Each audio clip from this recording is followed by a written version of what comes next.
আমাদের গুনাহ হয় না? ভুল করি না? গুনাহ করি না?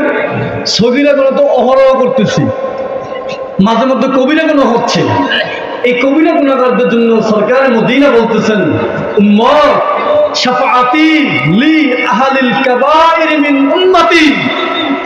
উম্মত চিন্তা কইরো না, টেনশন কইরো না, তুমি কবিরা গুনাহ করছো, তোমার টেনশন নেই, তোমার জন্য আমি নবী আছি তো। সেই নবীর উম্মত হয়েছেন, সত্যিকার অর্থে বলবেন ওই নবীর উম্মত হতে পেরে আপনারা খুশি না বেজার? খুশি।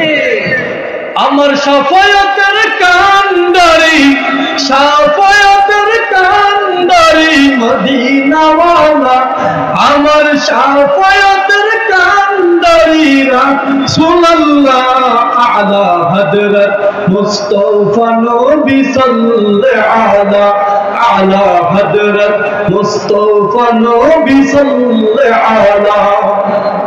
বলতে পারতেন হুজুর, ছোট ভাই নাতি, আমরা আজীবন গজল গাইছি, ইয়া মুহাম্মদ মুস্তাফা নবী সাল্লাল্লাহু। তুমি এমনি কইলা না কে? বা হুজুর আপনি এমনি কইলেন না কে? আপনি আলা হযরত বললেন কেন? আলা সবচেয়ে বড়, উপরে। আলা মানে উপরে, বড়। আলা ওই উচ্চতার উচ্চে, ওই বড়রও বড় যিনি, তিনি হচ্ছেন আমার আপনার নবী সরকার দু আলম রাহমাতাল লিল আলামিন। এই জন্য আমি ইয়া মুহাম্মদ বললাম না, অন্য একটা কারণে।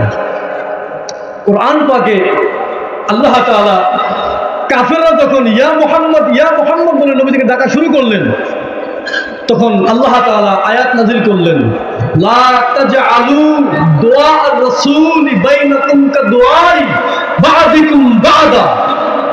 আল্লাহ আয়াত নাযিল করলেন, তোমরা একে অপরকে যেইভাবে ডাকাডাকি করো আমার নবীকে তোমরা ওইভাবে ডাইকো না। একে অপরকে কেমনে ডাকি? ও হুজুর, ও শামমাস্টার সাহেব, এমনি না, এমনি তো ডাকি একে অপরকে, পরিচিত লোকদেরকে।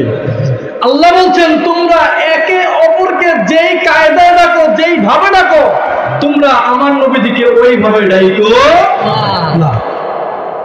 তাফসিরে আবি হাতেমের মধ্যে উল্লেখ রয়েছে দুই জায়গায়, তাফসিরে দালাইনের মধ্যে উল্লেখ রয়েছে, এই কিতাবের মধ্যে উল্লেখ রয়েছে, তোমরা একে অপরকে যেইভাবে আহ্বান করো তোমরা ওইভাবে আহ্বান কইরো না, বরং তোমরা আহ্বান করো ইয়া রাসূলুল্লাহ, ইয়া নবিয়াল্লাহ, ইয়া রাসূলুল্লাহ, ইয়া নবিয়াল্লাহ।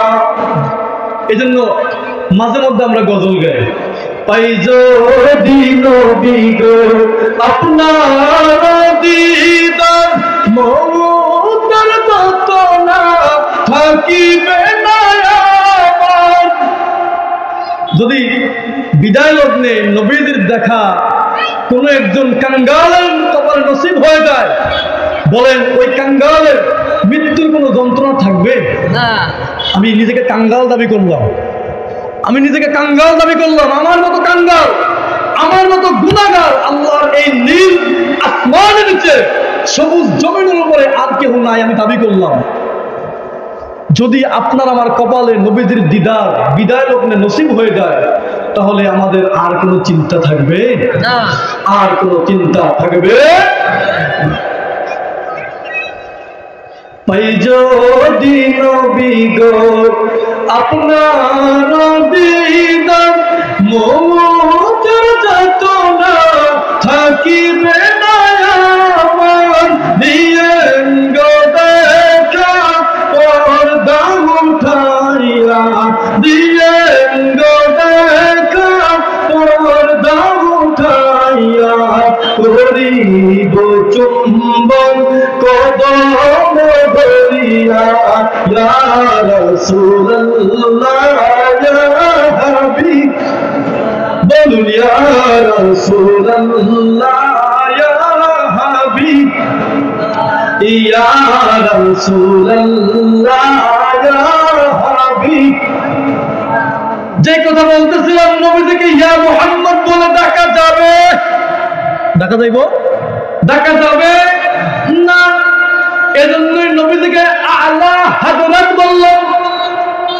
সবার চাইতে বড় হযরত যিনি, সমস্ত হযরতের চাইতে বড় হযরত যিনি, তিনি হচ্ছেন আপনার আমার পাড়ার কান্ডারি সরকার দু আলম রাহমাতুল লিল